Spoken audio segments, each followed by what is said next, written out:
So, welcome to Pieces of Jesus, and I've got a special guest. I'd say actually the better half, I think is the best way to describe this amazing lady. We had Matt on a few weeks ago who shared his testimony, and I thought, do we know much about Sandra? You know, I know little bits and bobs and what Matt says, and I've met you obviously enough times, but, you know, to get into the background of how you got your relationship with God would be amazing. So thank you very much for coming on, Sandra.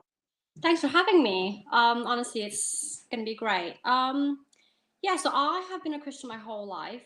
Born and raised Christian. My dad was Christian. My mom was actually Muslim. Okay. But when she married my dad, she then changed to being a Christian.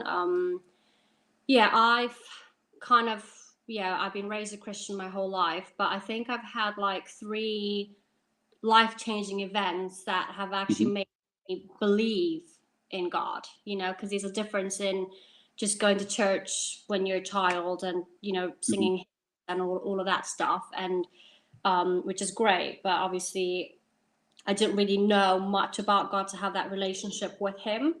And then, I've had 3 life-changing situations that have happened in my life to know that, like without a doubt, there is definitely a God. I believe in him. My first experience, I would say, I think I was about 6 years old, something very wow. So it was early. Really early. 6 years old, I was playing tag with a friend of mine. And my mom had this like massive like vase, and it took about two grown men to move it around. And I remember it was like this massive vase standing like on this like thing. It was like above ground. And I was playing tag with this friend of mine, and all I heard was him screaming and crying. And this vase had fallen on top of him. Wow. And I remember thinking, when we had moved into that house, it took 2 men to carry this massive vase. And I remember trying to lift it, and it wouldn't budge. And at that point, my parents weren't around. It was just us, and I called for help. No one came. And I just remember praying and saying, please, God, give me the strength to pick this vase up. And I picked it up without a fuss, and I dropped it. and my friend was absolutely fine. And I thought to myself, no way, like what's just happened? And when my mom eventually came, because she came back from like town, and I told her what's happened, and she said, like, you're lying. All right. There's no way that happened. And I was like, Mom, I can promise you now. And she said, right, if you can pick it up, then, just go. And I remember I went to try pick this vase up, and I could not lift it anymore. It was really heavy. And to this day, I remember that, and I tell my mom, and my mom's like, you've been saying the same story for years now. And I said, it's because it actually happened. And you still can't lift it now, Sandra. Just leave it. I still cannot lift it. Yeah. But it's like my mom had to show me again and prove to me that one man cannot lift it, because it's so heavy. But the only people that know the truth was my friend, myself, and God. And I just thought, by the grace of God, like if I couldn't lift it, he probably would have died, because it fell right on top of his chest. So that was one incident. Because that's quite a big thing. You know, we've started off big here, haven't we? And sorry, just to almost think. So, Mum to this day still kind of has her reservations, should we say, over the whole thing. My family just an absolute lie. Like, it's not a lie; it happened. But you almost think, like, in the moment, as a faith-based family that you are, because I know, that's how you've been raised. You're a very strong Christian woman. I know, your views, your beliefs, things that have happened to you and Matt, and your family. Yeah. There's been some incredible things. And it's just in those moments where you, just as you say, it doesn't have to be on show. We saw it with Jesus quite a few times where it didn't have to be on show to be a miracle. It didn't have to be on show to be believed. And I think because you had obviously like an amazing faith at such a young age, and to say, I can't do this on my own. Yeah. That God did that. And I hope this goes out to your mum. She better watch it. You just in those moments, that's where God really does grasp you and says, do you know what? I know you believe. Yeah. I'm going to show you. I'm going to reward you for believing. Because you could have run out the door, gone and grabbed someone. Yeah. I don't know, neighbours wise, how close people were to you, but you could have gone and got someone else. But in that moment, that was your first reaction. Yeah. Was to pray. And I think that's major credit as a 6-year-old. Yeah. To look to that. And I think that's why we always say, children aren't the church of tomorrow, they're the church of today. Yeah. Amen. It's just incredible. Go on, I want to hear number 2. Go on. I mean, I think I remember going to Sunday school and they were talking about how, you can have the smallest faith of a mustard seed, but if you have faith, then you can move mountains. And at that point, I thought of it as a superpower. And I just thought, you know what, let me just pray and ask God to move this like vase. And I am still a bit annoyed that God didn't give me the superpower again to be able to show my mom and be like, look, but oh well. So that was obviously one. The one that no one believes. The one no one believes. The second Where were you living at the time, Sandra? Zimbabwe. Okay. Zimbabwe, yeah. The second one though, my parents did actually believe me. Yes. I thought they would at some point. Not time. Yeah. Yeah, the second one, I mean, it's a bit dark, but my sister, this has affected my sister more. She was about 10 years old and she was diagnosed with leukemia. She had lumps in her neck and all of that stuff.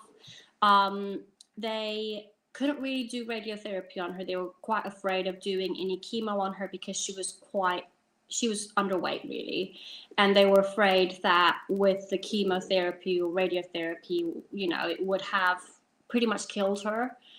She wasn't strong enough to withstand that type of stuff.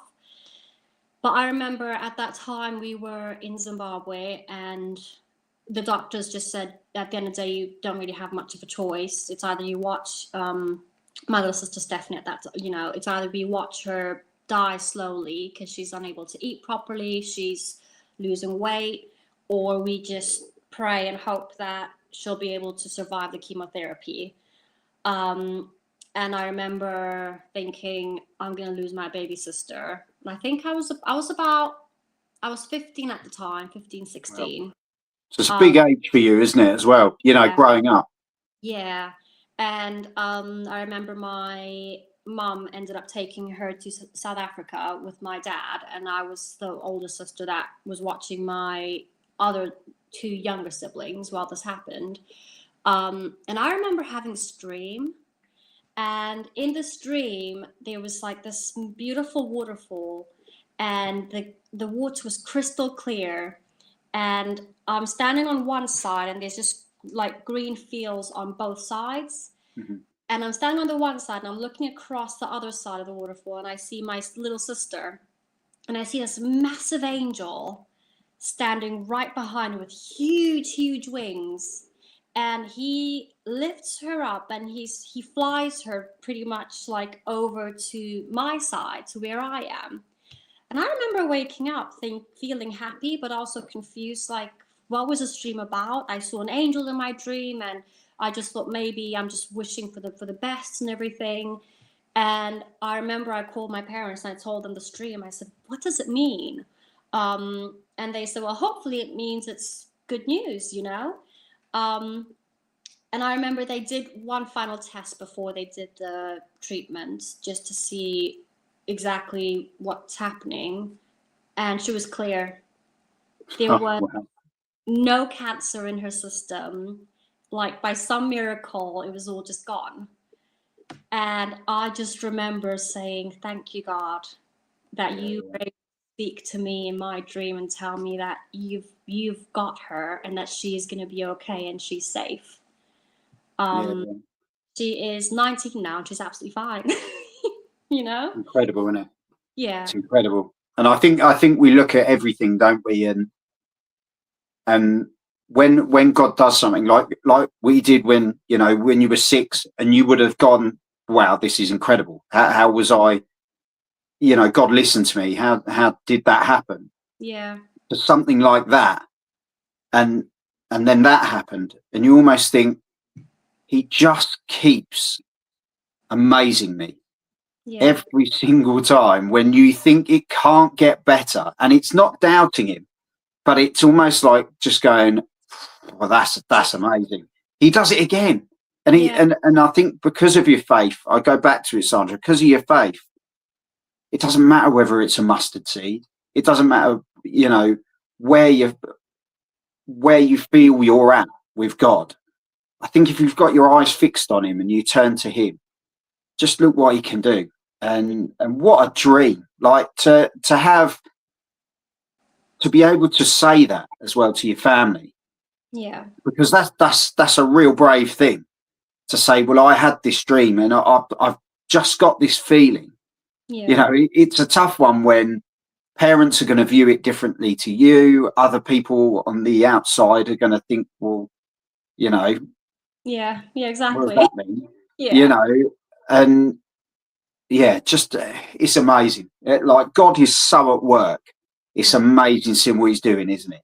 And I mean, it was one of those things where I was in my heart when I woke up. I felt happy because I felt like something's happening, but I also just felt confused because prior to that, I used to just have dreams randomly. Like I'll see you the next day, and I'll be like, "Oh, Joel, I had a dream that you were talking to your wife about this, and this," and you'd be like, "That's really weird. I literally had that conversation with my wife the other day." So I would have dreams like that, yeah, where my friends found that creepy because they were like, "Whoa, hold," but it yeah, was one of yeah, those. It's like it's either a dream that's actually telling me what's happening, or it's just one of those things where I'm hoping that something might happen. yeah. But it was just amazing to hear that my parents called me and they said, "Do you remember that dream?" And they were like, "Your sister's cancer free, so God was speaking to Yeah. you." So, Amen. yeah. Yeah, just yeah. I bet even to this day, your sister as well. She must just think, "Wow, like Yeah. that day, something special happened." Yeah. I mean, it's really funny though, because she, being so young, she, bless her, she had to go through lots of doctor's appointments. Of course, And yeah, doesn't really remember much from that. All she remembers is, "Oh, I remember being in the hospital. I remember seeing doctors and all of that stuff." So she never really had that childhood where she could go out and like play as much because she was such a fragile child as well. Um, it was so just the normal. Yeah, yeah, yeah. So when I told her this is actually what happened, and she's just like, she's like, "Really? Did that really happen?" And I said, "Yes. Like, you were quite ill and you did have cancer, and you're cancer free now." So yeah. yeah. And I think when you're going through it, I think you have such a different perception of things because you're just going through it. You're going through the motions. You're going to the appointments. You're being prodded by doctors, and this is happening, and it's all happening. Where the people on the outside of the bubble that you're in almost are kind of seeing a different view, aren't they? Yeah. And I think we're almost looking at it. We try and look at it through the eyes of Jesus, don't we? Into situations, and you did. Yeah. He gave you that, and you said, "Well, this is how I'm looking at it. Yeah. I'm waiting for something amazing to happen because I know He's given me a sign." Yeah. And Exactly. yeah, Yeah. It's one of those things as well where it's like, because we're believers, we believe in miracles and we know that stuff like this happens, but sometimes um you know, some people would assume, oh, maybe it was a mistake on the doctor's side, and maybe she didn't actually have cancer. And we said, well, actually, she's been through so many different doctors, Yeah. that they all did the same tests, and they all came out exactly the same. So yeah, that was the second miracle. So you've done well, because good things come in threes, they say, don't they? Yes, exactly. My third one is something that affected me personally. I think it was 2016. You see, it's happened when I was 6. My sister's 6, 2016. Yeah, so 2016, I had come to the UK at that point. I had moved here when I was when I had turned 21. So what brought you to the UK, Sandra? Because I never knew that, you see. Like, I knew you were in Zimbabwe at a young age, but what brought you to the UK? So I came to the UK to study Okay. psychology with counselling. Yeah, obviously in Zimbabwe, the economy itself isn't that great, and there's not many opportunities. So my parents obviously wished for a better life for me this side. Obviously, I'm not a fan of the cold, but Yeah. You haven't got a choice now. No, Yeah, thanks, Mum and Dad. So I think I was only meant to be in the UK for about 3 to 4 years until I finished my degree and then figure things out. But then obviously life happened, and I'm here for like 11 years now. So Yeah. yeah, It all worked out. all worked out. You know, I Yeah. got here and all of that stuff. So hey, you know, No. yeah, I've been here for 11 years now. Yeah. So yeah, and I think this is the thing. It's your idea of what your journey's going to be, you know. And don't get me wrong, you know, people study, people, you know, go on to do what they say they're going to do or what they've planned to do. But sometimes God has other plans, doesn't he, Sandra? That's one of the things that I've learned the past couple of years is, I do still plan, but I don't plan to say that this is definitely going to happen. I say, well, I hope it happens, and I pray it happens, but it's God's will if it does or doesn't happen. And now I don't get upset or, you know, if it doesn't happen, because I know that things happen for a reason now, and it could take the longer way or the shorter way, but I know that it's all according to God's, you know, plan at the end of the day. Yeah. Yeah, it's basically put me in the positions you want me to be in, isn't it? It's take me down the path you want me to be, rather than, you know, don't get me wrong, I'd love to do this, but, you know, sometimes I've said, oh, I'd love to do that. And then he goes, yep, that's great, but I've got something even better here. Yeah. And so there are times that you're in the process and you're not really enjoying the diversion, and you're just thinking, why am I going through all of this? Yeah. But then but once you're on the other side, you're like, oh, right, that makes sense. On reflection, isn't it? Yeah. You kind of go, oh, I see. Did I need to go through all that though? But yeah, no, I understand. Probably. It is character building though as well, because I think of all the things that I've been through, would I be the same Sandra I am today if I didn't go through all the hardships that I had gone through? Probably not. You know, so I thank God for them now, but I also pray to God that He's a bit easier on me now as well. Yeah. I've had my skin thickened. I don't want it anymore. Just please. Yeah, that a bit. I don't think it works like that, Sandra, but we can still pray into that for you. Exactly. Thank you. So you were saying, sorry, I interrupt all the time. Yeah. 2016. You came over. Yeah, I came over to 2015, end of 2015. I had been over in the UK a whole year after that, and I thought, you know what, I want to surprise my parents. So I ended up going over there. I booked the holiday and all of that stuff, and we went to Victoria Falls. Not sure if you know about that place. Yeah, we went to Victoria Falls. By no means, I am not someone that likes to put myself out there in near-death experiences like bungee jumping and all of that stuff. But for some reason, You shocked me. For some reason, I thought, oh, white water rafting, that's going to be amazing. Because my brother was like, that's so cool, you know. So I'm like, what? I mean, I'm a great swimmer, so if anything was to happen, I'd survive. I'm fine. I don't know why I didn't think. I thought whitewater rafting was, you know, when you're in a canoe and the water's smooth and you're just like, oh, I'm sailing down the. That's what I thought it was. Yeah, yeah, it did. Up until they're like making us sign documents on if anything's to happen to me. I'm not gonna. I'm I not bet you gonna were play in thinking. the I bet you were canoe. like writing it, going, "This just sounds worse." It doesn't. I'm looking at my brother like, why are they making us sign these documents? It's gonna be such a chilled Yeah, out experience. What's yeah, going on? nice.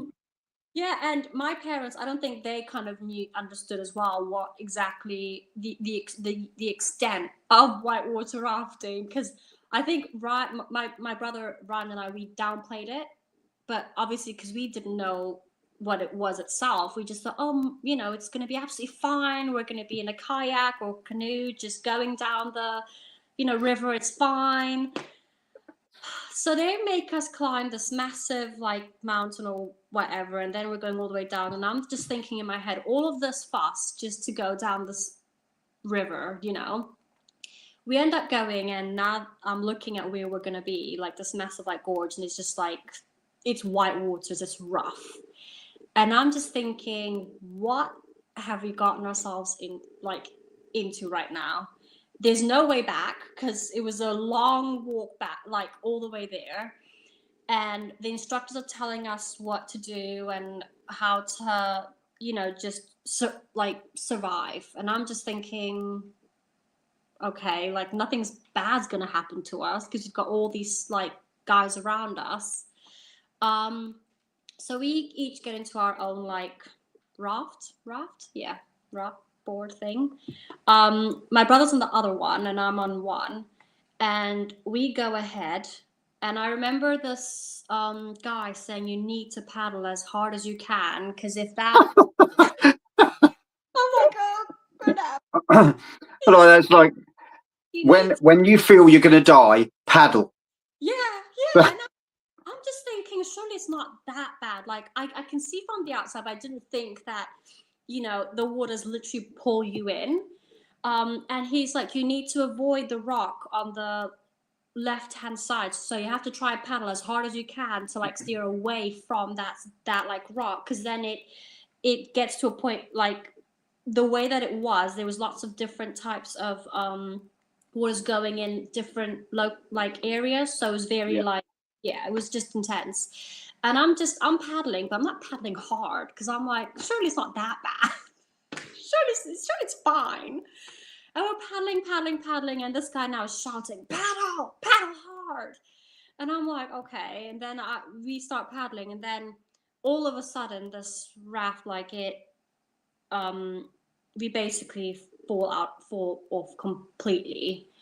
And I'm not in anymore, and I'm in the white waters itself. Mm-hmm. And I remember trying to like swim up, and all of a sudden I can't. Like the water's is pulling me down, and I see this raft, and I think, okay, I'll just swim up to it.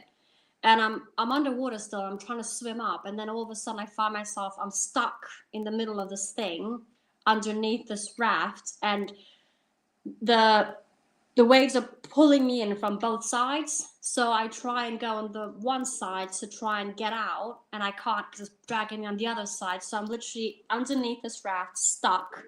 And I think I'm gonna try and like hit it as hard as I can because surely they'll feel that someone's underneath.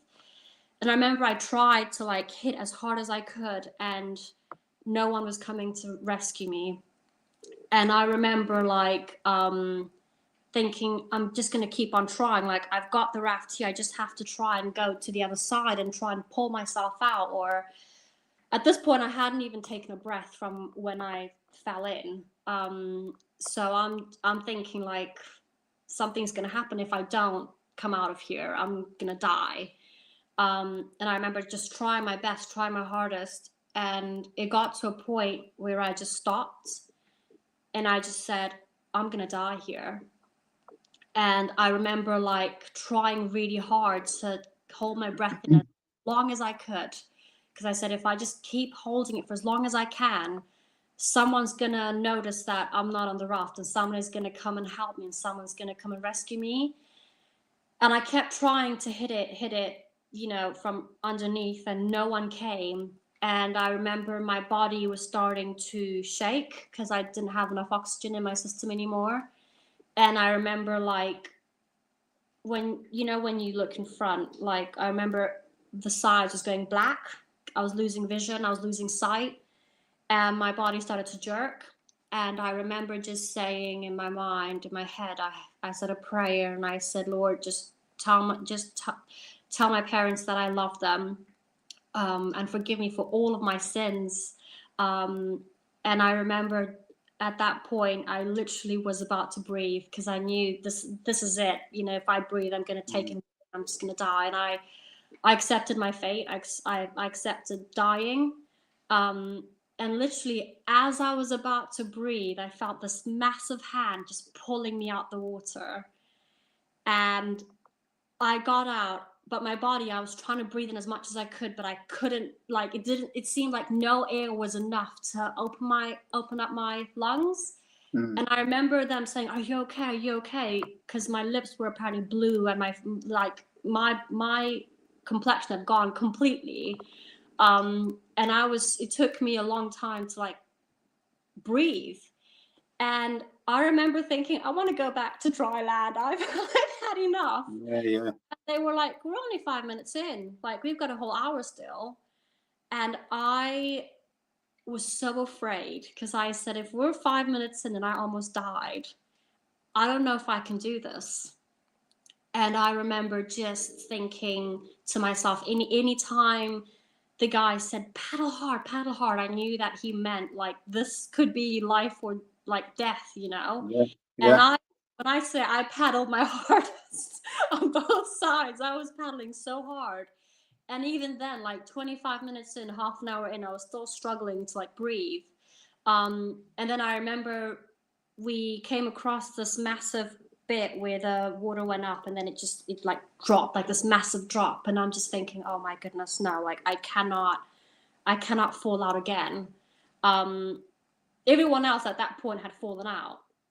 And I remember this one girl was missing as well. And I just kept saying, check underneath the, like, boat, because I thought in my head, like, if that's where I was, then that's where she would be as well. Eventually they found her, and she was absolutely fine. But I remember my little brother and the other rafts, their whole raft had gone, like, over as well, and he had gone.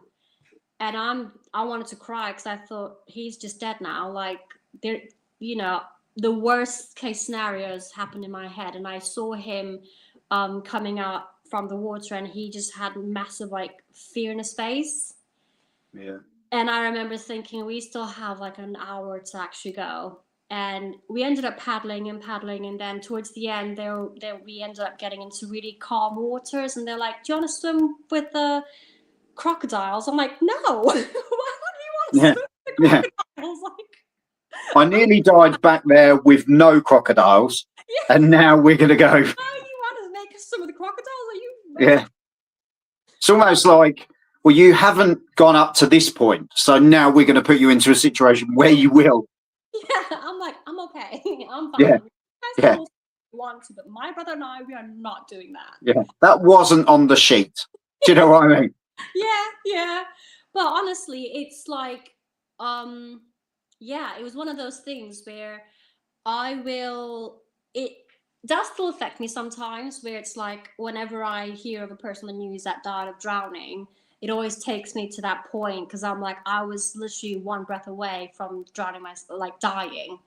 So it does still get a bit, of course. But I take myself out of that mindset, and I think, you know what, the way that I always try to remember that as well. I try not to forget it, because I always think to myself, when I needed God the most, that's when he showed up. Like, I always thought that was the hand of God pulling me out from the situation that I thought there's no way out. And I try to put that in my everyday life. When I think that I cannot do it, I always remind myself that the hand of God is just there. So yeah, 100%. that was 100%. my third and I final. like, and that was my three, everyone. That was my three. I was like, yeah, I was like, yeah, they're pretty deep, aren't they? This is the thing. They're not three sort of, Sorry, Joel. No. Do you know what? I just find it amazing. I genuinely do, because as I say, you almost,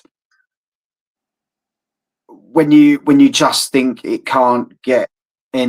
can't get any more amazing. And as I say, we don't doubt him or put him in a box or think he's small. He comes again, and that's the thing. And I think, like you summed it up so well there, he's always there. I think the thing is, when we think God has left us, it's actually us leaving him. Yeah. He is always there. And I think I've said it, goodness knows how many times on this channel, but the footprints in the sand, for me, it just says it all. It really does. The one set of footprints, and it was his. Because in those moments, we need to be picked up. We need to be carried. When you look at the Bible with a disciple coming out the boat, having the faith to walk out on the water, but the moment he takes his eyes off is the moment he started to drown. Yeah. And it was almost like Jesus said, "But I am here. Keep fixed on me, and I'll get you through it." Yeah. And in those three situations, he's got you through it because you had your eyes on him. Yeah. And that's the beauty of God that just absolutely blows my mind every single time. Yeah. Is the fact that he is just there. You don't even need to say anything, or you can say help, please, anything. Yeah. He is there, and he knows. He wants that relationship. Like you said, when you first started out as being a Christian from the start, it's, anyone can tick a box and say they're a Christian, but having that relationship is something so much different. It's so different.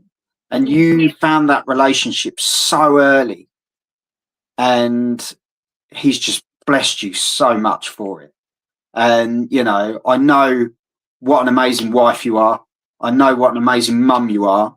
You are a really special person, Sandra. And I just think God is blessing you so much for you having your eyes fixed on him.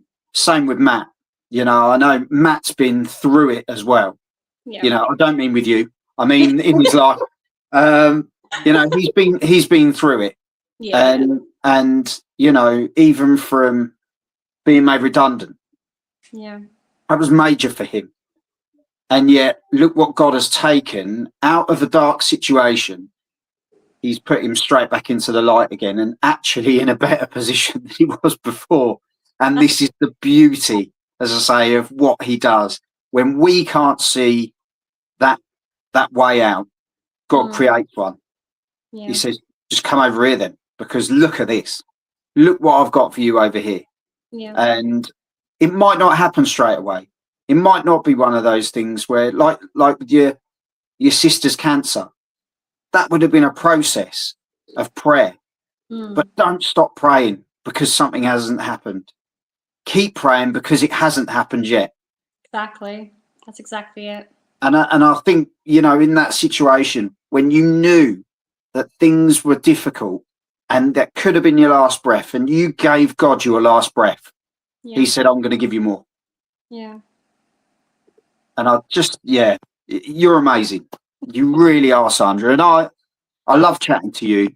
And when we first met, you were the lady of few words, and because but you were.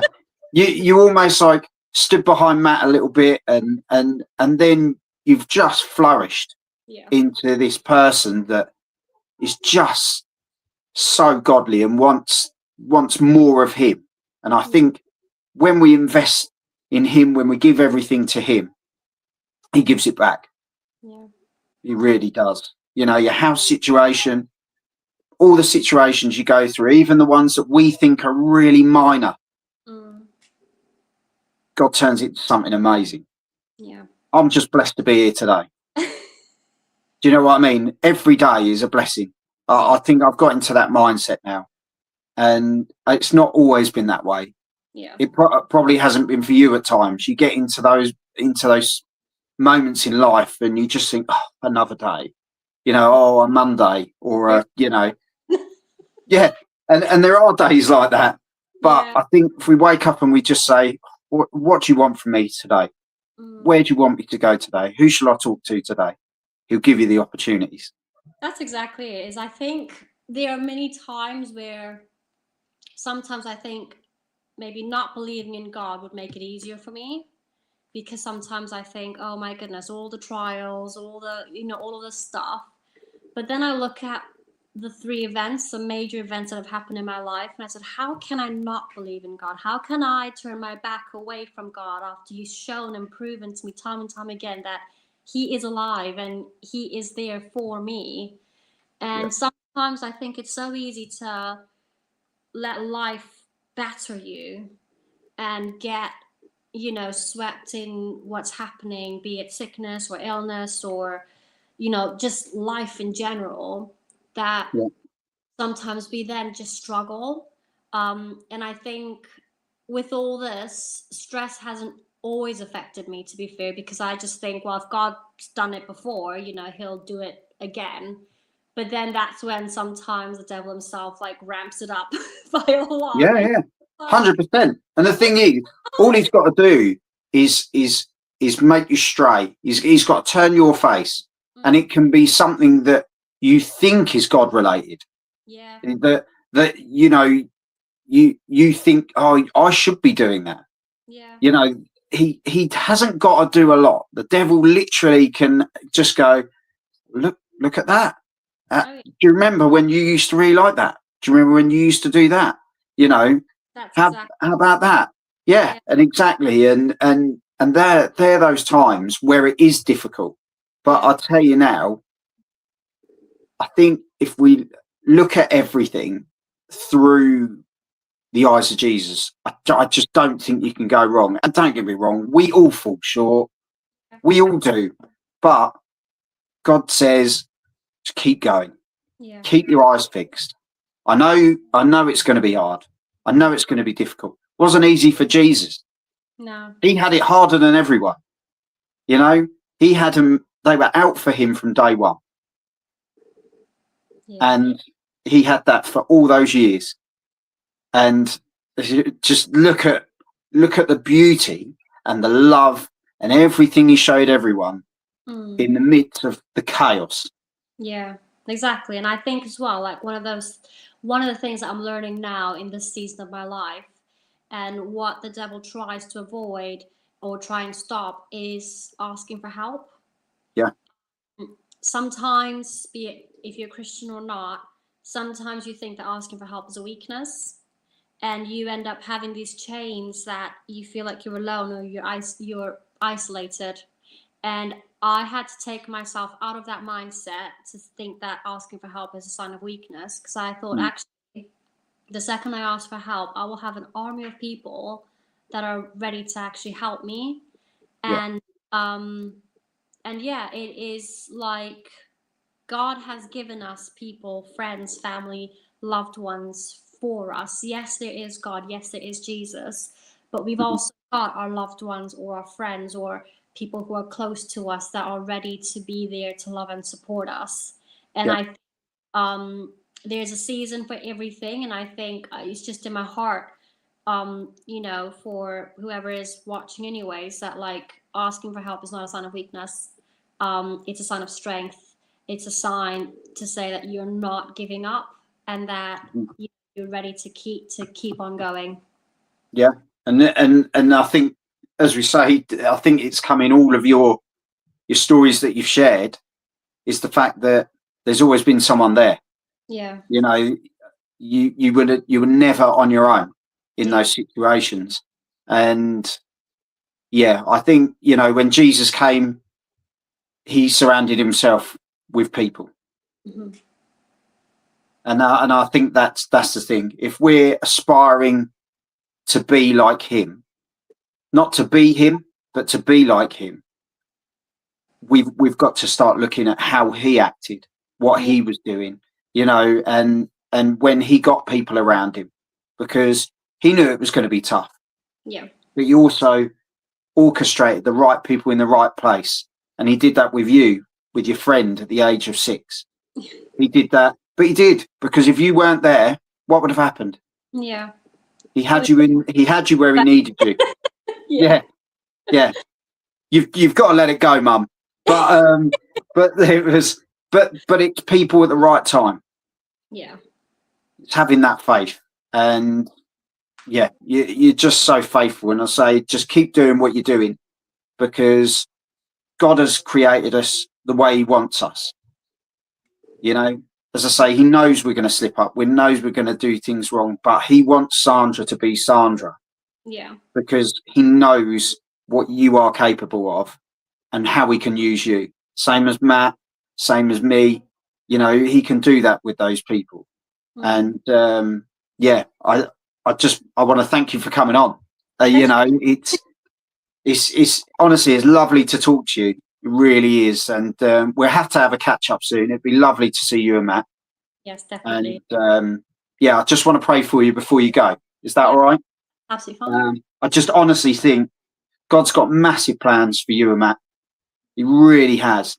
And I think because you're just two people that are just so willing, and you look to Him for everything, you can't go wrong. You just can't go wrong. And yeah, I just want to pray for you. So yeah, Father, I want to thank you for Sandra. What an amazing young lady she is, Lord, that we thank you for her life. Lord, that she shared those difficult situations, stuff that's been so personal to her. Lord, that we thank you that you were there in every single situation and have been with her every day of her life.